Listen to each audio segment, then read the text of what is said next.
పొదిరిల్లు సీరియల్‌లో ఏం జరిగిందో స్టోరీలోకి వెళ్తే ఇంకా శైలజ ఉంది కదా! శైలజ వాళ్ళ అమ్మ, నాన్న మీద కంప్లెయింట్ ఇస్తుంది. నాన్న మీద కాదులే అమ్మ మీద, అన్న మీద అయితే కంప్లెయింట్ ఇస్తుంది. ఆ పోలీస్ ఆమొస్తుంది. నిన్ను కొడుతున్నారంటే బాగా కొడుతున్నారు, తిడుతున్నారంటే భయంకరంగా తిడుతున్నారు, పచ్చి బూతులు తిడుతున్నారు అనేసి అమ్మాయి అయితే చెప్తుంది. చెప్పిన తర్వాత సరే ఇంకా అమ్మాయిని తిట్టడానికి లేదు. ఎందుకంటే అమ్మాయి వచ్చేసి మేజర్ కాబట్టి అమ్మాయికి 21 ఇయర్స్ ఉన్నాయి కాబట్టి అమ్మాయి ఏం చేయడానికి లేదు అనేసి ఆ అమ్మాయి మీద గీత పడినా సరే మీ పని చెప్తానని చెప్పేసి పోలీసు వాళ్ళు వాళ్ళ అమ్మోళ్ళ చేత ఒక లెటర్ అయితే రాయించుకుంటారు. అమ్మాయిని ఏం అనడానికి లేదు అనేసి. ఇంకా శైలజ ఉండేసి నాకు అన్నం వండి పెట్టమ్మా అని చెప్పేసి చెప్తుంది. నేను నీకు అన్నం పెట్టను అనేసరికి పెట్టవా లేకపోతే పోలీసు వాళ్ళకి చెప్పాలా అని బెదిరిస్తుంది అనమాట. అంటే ఓకే ఓకే పెడతానులే అని చెప్పేసి అది పెడుతుంది. అయినా కూడా తల్లిదండ్రుల మీద పోలీసు వాళ్ళకి అట్లా కంప్లైంట్ ఇవ్వడం అయితే నాకైతే రాంగ్ అనిపిస్తుంది. ఇవాళ రేపు జెన్జీ పిల్లకాయలు బాగా నేర్చుకుంటున్నారు. అలాంటివి సీరియల్స్‌లో కొంచెం మంచి చెడు ఉంటాయి. నేను కాదనలేదు. కానీ చెడు మాత్రమే తీసుకుంటారు కదా! వాళ్ళు ఇప్పుడు 21 ఇయర్స్ ఇస్తే అమ్మోళ్ళు పెళ్ళికి ఒప్పుకోలేదు అంటే పోలీస్ కంప్లెయింట్ ఇచ్చి కూర్చుంటారు. అలా అది ఇవ్వకుండా అది లేకుండా ఉంటే బాగుండనిపించింది. ఈ అమ్మాయి కూడా వచ్చేసి అమ్మ నాన్న మీద పోలీస్ కంప్లెయింట్ ఉంది. అమ్మాలన్నాక తిడతారు, కొడతారు. అదంతా లైట్ తీసుకోవాలి గానీ పోలీస్ కంప్లెయింట్ ఇవ్వడం ఏందో నాకైతే నచ్చలేదు. దాని మీద మీ అభిప్రాయాన్ని కామెంట్ సెక్షన్‌లో కామెంట్ చేయొచ్చు. ఇక పోలీస్ కంప్లెయింట్ ఇచ్చేసిన తర్వాత ఇంకేం చేస్తుంది బుస్ వచ్చేసి వాడి దగ్గరకొచ్చి కూర్చుంటుంది. అదే కేశవ దగ్గరకొచ్చేసి కూర్చుంటుందనమాట. వచ్చేసి సమోసాలు, టీ తాగుతానే ఉంటుంది. ఇంకా కేశవ అంటాడు, "ఏంది నువ్వు అన్ని టీలు తాగుతున్నావు, అన్ని సమోసాలు తినేస్తున్నావు, ఇప్పటికి 18 ఏమో తాగినావంటే, అయితే ఏముందిలే నాకు ఆకలేస్తున్నది. అందుకే నేను తింటున్నాను, తాగుతున్నాను" అని చెప్తుంది. నాకైతే టెన్షన్‌గా సారీ.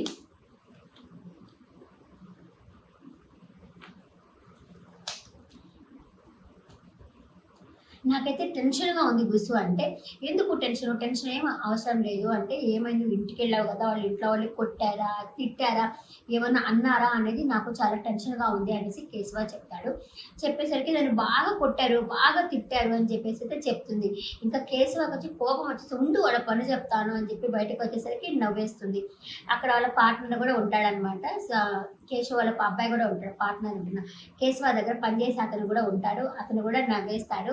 ఏమంటే మా పార్ట్నర్ నవ్వింది కదా అందుకే నవ్వాను అనేసి నవ్వేస్తాడు. ఏమీ లేదులే ఊరికే జోక్ చేశాను అని చెప్పంటే, అంటే కొట్టలేదా అంటే కొట్టారు. కానీ నేనేం చేశానంటే పోలీస్ కంప్లెయింట్ ఇచ్చాను అని చెప్పేసి చెప్తుంది. ఏంటి నువ్వు పోలీస్ కంప్లెయింట్ ఇచ్చావా అని అడుగుతాడు. అవును నేను ఇచ్చాను. అంటే ఏంది అంటే నీ వాళ్ళు భయపడ్డారా నీకోసం అంటే అవును భయపడ్డారు అని చెప్పేసి చెప్తుంది. ఓహో! అంటే ఏం చేసావు అనేసరికి అన్నీ చెప్తుందనమాట. ఎంతలావున భయపడ్డారు అంటే, ఇట్లా నా మీద ఇట్లా టచ్ చేయాలంటేనే అంతలావున భయపడ్డారు. ఇంకా మా నాయన కూడా వచ్చేసి ఆ అమ్మాయి జోలికి పోవద్దని కూడా చెప్పినాడు అని చెప్పేసి చెప్తుంది. ఓహో! అవునా అనేసి తనైతే చాలా హ్యాపీగా ఫీల్ అవుతా ఉంటాడనమాట. ఇంక మన ఇష్ట ప్రకారం ప్రేమించుకోవచ్చు అని చెప్పేసి అతనైతే హగ్ చేసుకొని హ్యాపీగా ఫీల్ అవుతుంది. ఇక కేశవ్ అయితే ఇంటికైతే వచ్చేస్తాడు. ఇంటికొచ్చిన తర్వాత వాడు అన్న మహాలక్ష్మి అందరూ అడుగుతారు. ఆ అమ్మాయిని ఇంటికెళ్ళింది కదా! ఏమన్నా అయిందా? ఏమైంది అని అడిగితే, ఇంటికెళ్ళిందంట కానీ పోలీస్ కంప్లెయింట్ ఇచ్చిందంట అని చెప్పేసరికి ఆ పెద్దాయన ఉన్నాడు కదా! వాళ్ళ నాన్న పక్క నవ్వుతాడు. ఆ అమ్మాయిని పెళ్లి చేసుకుంటే నీ ఫ్యూచర్ ఏంటో అని చెప్పేసి నవ్వుతాడు. సడెన్‌గా మనకు కూడా నవ్వొస్తుంది ఆయన మాట అంటుండేసరికి. ఇంక ఇంట్లో వాళ్ళు అందరూ నవ్వుకుంటారు. ఇక మహాలక్ష్మి ఫీల్ అయిపోతుంది. అరే! నాకు రాలేదు ఇంత ఐడియానా అని చెప్పేసి ఫీల్ అవుతుందనమాట. ఫీల్ అయ్యేసరికి ఇంకా పెద్ది కూడా ఉండేసి ఇది మాత్రం బాగా చెప్తాడు. తల్లిదండ్రుల మీద పోలీస్ కంప్లెయింట్ ఇవ్వడము అది రాంగ్ కదా అది. అలా ఇవ్వకుండా ఉండాల్సింది అమ్మాయి పోలీస్ కంప్లెయింటు. ఇప్పుడు పెద్దవాళ్ళు ఏమనుకుంటారు, కని, పెంచి, పెద్ద చేసి ఎవరో అనామకుడి దగ్గరికి పోతాము అంటే ఎలా ఒప్పుకుంటారు? అదే తప్పే లేదు అని చెప్పటము. అలాగే కూడా మహాలక్ష్మి ఇంట్లో వాళ్ళది కూడా ఏమీ తప్పైతే ఏమీ లేదు అని చెప్పేసి ఆయనైతే చెప్తారు. అదైతే నాకు బాగా అనిపించింది. ఇక ఈ అమ్మాయి అయితే సయ్యా నాకెందుకు ఇంత ఐడియా రాలేదా అనుకునేసరికి చక్కిరి ఉండేసి మా భార్యగా అవ్వాలని ఐడియా రాలేదని చెప్పి మనసులో అనుకుంటాడు.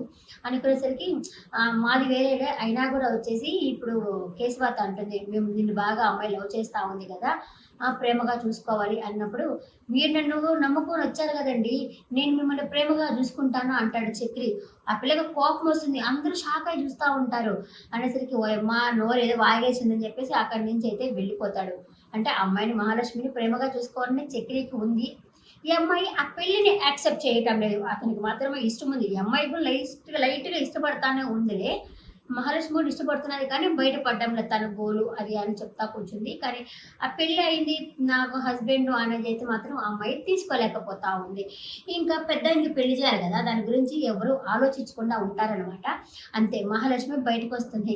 బయటకొచ్చేసరికి ఆయన నారాయణ వచ్చి గోలు గీక్కుంటా కూర్చుంటాడు.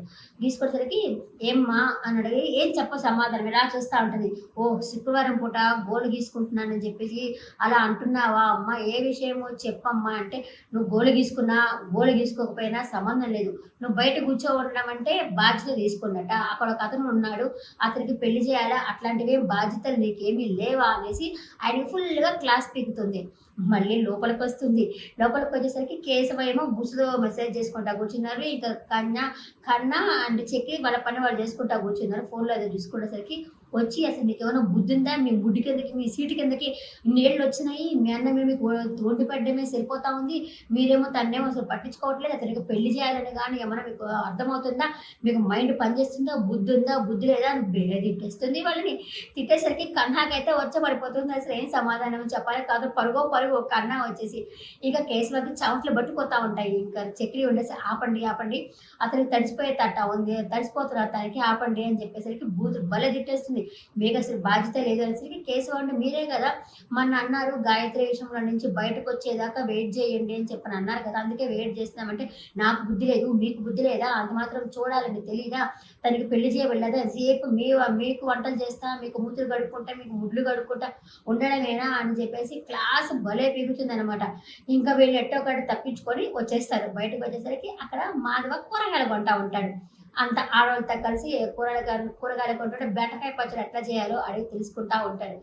ఇంకా వచ్చేసి వీళ్ళు చక్రి అండ్ కేశవ వచ్చేసి "చూడు చూడు అన్న చూడు కూరగాయలు బేరం చేస్తున్నాడు చూడు" అని చెప్పేసి ఆయన దగ్గర నుంచి వచ్చేసి ఇంకా సైడ్‌కి తీసుకొచ్చేసి "ఎందుకు అమ్మలక్కలతో మాట్లాడుతా ఉన్నావు నువ్వు? కూరగాయలతో నీకేం పని? ఇక్కడి నుంచి కూరగాయలైతే ఆన్‌లైన్‌లో కొనుక్కుంటాము. లేకపోతే ఆహ్, మార్కెట్‌లో కొనుక్కుంటే మార్కెట్‌లో ఫ్రిడ్జ్‌లో పెట్టినట్టుగా ఉంటాయి. నేనక్కడ వద్దు" అని చెప్తాడు మాధవ.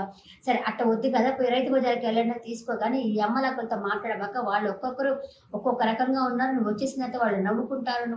ఒక్కొక్కరేమో మునక్కాయ కూరలు చేసుకుంటా అనుకుంటున్నారు. అసలు ఉండవాక నువ్వు అక్కడి నుంచి అని చెప్పేసి అతన్నైతే వాళ్ళ అన్ననైతే లాక్కొని వెళ్ళిపోతారనమాట. ఇంకా పెళ్ళిళ్ళ పేరయ్యనైతే పిలిచుంటారనమాట.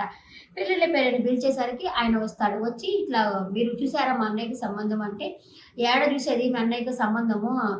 మీకు నచ్చితే మీ అన్నయ్యకి నచ్చదు, మీ అన్నయ్యకి నచ్చితే ఆ అమ్మాయికి నచ్చదు, మీ ఇద్దరికి నచ్చితే వాళ్ళకి ఇల్లు నచ్చదు, వాళ్ళిద్దరికి ఇల్లుకి నచ్చితే మీ ఇల్లు నచ్చదు" అని చెప్పేసి ఆయనైతే చెప్తాడనమాట. లేదు లేదు ఒక సంబంధం చూడాలి అని చెప్పేసి వీళ్ళైతే చెప్పడం అయితే జరుగుతుంది.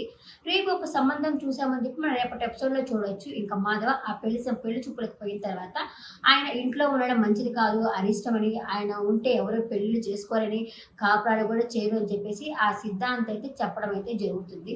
చూద్దాం రేపటి ఎపిసోడ్‌లో. ఈరోజు ఎపిసోడ్ ఇంతే జరిగింది. ఈరోజు ఎపిసోడ్ పట్ల మీ అభిప్రాయాన్ని కామెంట్ సెక్షన్‌లో కామెంట్ చేయండి.